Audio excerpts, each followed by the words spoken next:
This is our first example for find and replace. Example number 25. Here is our input file. To the right of each input string, I have given an arrow symbol and shown what the string should look like after the replacement is done. The input strings should look familiar.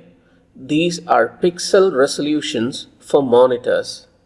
The strings follow the format: a number followed by the character X followed by another number. The first string is 1280x720. We want to capture the first number and second number from this string and then rephrase the string in another way. So for 1280x720, the new string should be 1280 px by 720 px. So we need to capture the two numbers from the input string and rearrange it as shown, along with some extra text. Let's move to step 2 now. Here I have tried to represent the input string using regex patterns. Let's start reading from left to right. I have represented the first number using 0 to 9 plus. The square brackets indicate a character class for numbers, and the plus means one or more occurrences. So 0 to 9 plus means a number with one or more digits. I have enclosed this 0 to 9 plus within a set of parentheses.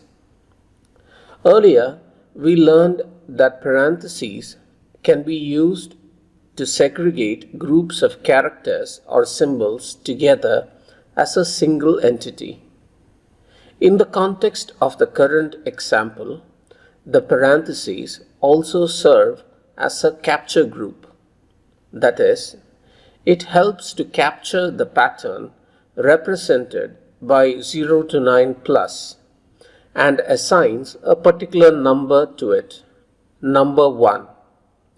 This is done so that this entity can be referred to later by this number, 1. If we keep moving from left to right again, next is the character X. We don't need to capture this because our final transformed string does not use this X. It only reuses the numbers from the original strings. For this reason, we do not enclose X within parentheses. We just write it as such. Let's keep moving again from left to right. The representation for the second number is done in a similar way using 0 to 9 plus. Again, we enclose this 0 to 9 plus using another set of parentheses. Let me use some colored boxes to highlight the captured groups in parentheses. So the orange box represents the first capture. It is our capture number 1. The exact identification is \1. You can see that written in a small white font towards the top of the orange box. We prefix a \escape character so that the 1 is not treated as a literal in our substitution string, which we will be seeing shortly. The green box represents the second capture, capture group number 2. We identify it with \2. Now we have captured 2 patterns in all, group number \1 and group number \2. What do we do with this? That's the final step. Here we come up with a replacement string. The string should be of the format 1280 px by 720 px. So we write down this phrase, and in place of the numbers, we use the capture groups. So whenever the replacement engine sees \1, it will go back and see what the capture group number 1 was. It will take the contents of capture group number 1 and put it in the position of \1. Similarly, the \2 is replaced with the contents of the second capture group, which is the second number. So the solution to this problem is actually two regex patterns. The first pattern is what we came up with in step 2.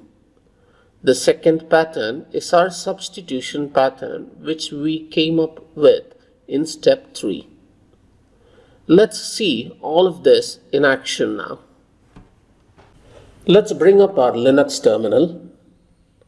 Up until now, we were using the grep command in Linux to try out all our regular expression examples.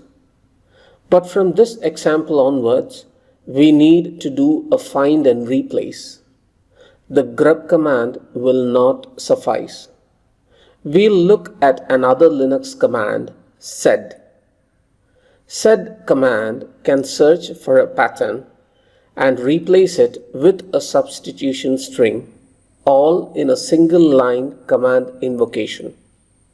Yes, it just takes one line in Linux versus a whole class file in Java. That's why you gotta love Linux.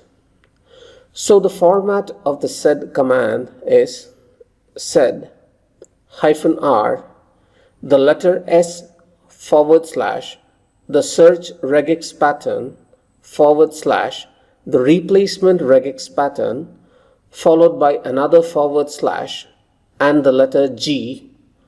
All of this is enclosed in single quotes, and finally the input file name. Let's break it apart and see. The -r enables the POSIX extended set. If you recall, we used the -e option in grep to do the same. The letter S indicates substitution, then a / separator, then the search pattern regular expression, then another / separator, then the replacement pattern regular expression. If you recall our solution to the exercise, we ended up with two regular expressions in the final step, the search pattern and the replacement pattern, then another / separator, and finally the G. G stands for global. By default, sed command substitutes only the first match. If we add the G option, it will substitute all occurrences, which is what we want. And finally, the input file name. Let's try it out now. First, let's see our input file. So cat input file name. There you go. Now sed -r and in single quotes s / we'll type in our search regex pattern for this example, another /. We'll type in our replacement regex pattern for this example, another / G, and then the input file name for this example. There you go. So compare the result here with what you saw in the graphic for this example. Both should match. Let's try out the same find and replace example on the Java regex engine. This is the Eclipse IDE. You can use your preferred Java IDE instead if you want to. In our Linux session, we gave 3 inputs to the sed command. One was the regex pattern, another was the replacement pattern, and finally the input file name. So we need to do the same in Java as well. The Java class file that you are seeing right now is Regex Find and Replace.java. If you look at line numbers 11 and 12, we provide the regex search pattern as well as the input file name. Make sure you place the input file in the same directory like I have done here. See that? regex25.txt with the input entries. Let's go back to our Java class, Regex Find and Replace.java. If you look at line number 28, we give the replacement pattern here. Now Java uses the group API on the matcher class to get the substitution string.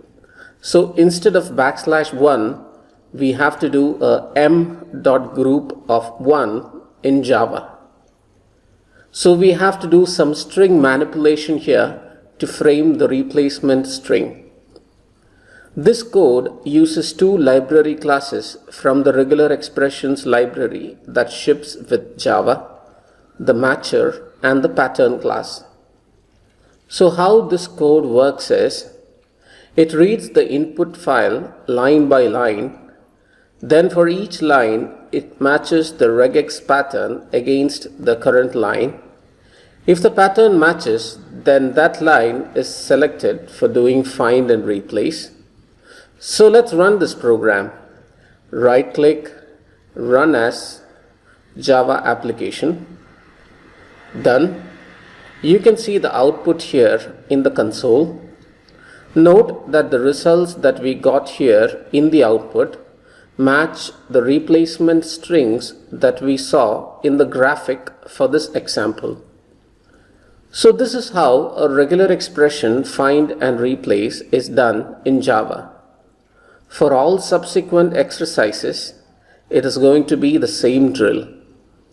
All you need to do is replace lines 11 and 12 with the pattern and the input file name, and line 28 with the replacement pattern, and run.